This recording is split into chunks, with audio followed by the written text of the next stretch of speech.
Xətai rayon polis idarəsinin əməkdaşları tərəfindən narkotiklərin qanunsuz dövriyyəsinə qarşı növbəti əməliyyat keçirilib. Tədbir zamanı əvvəllər məhkum olunmuş 42 yaşlı Orxan Qurbanov saxlanılıb. Onun idarə etdiyi Land Rover markalı avtomobilə baxış zamanı 17 kiloqram 330 qram narkotik vasitə olan marixuana aşkarlanıb.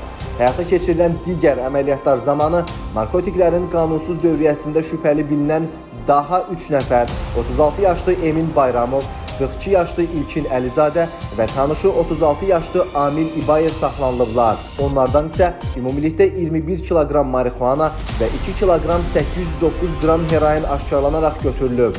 Saxlanılan şəxslər ifadələrində narkotikləri paytaxt ərazisində satmaq məqsədi ilə əldə etdiklərini bildiriblər.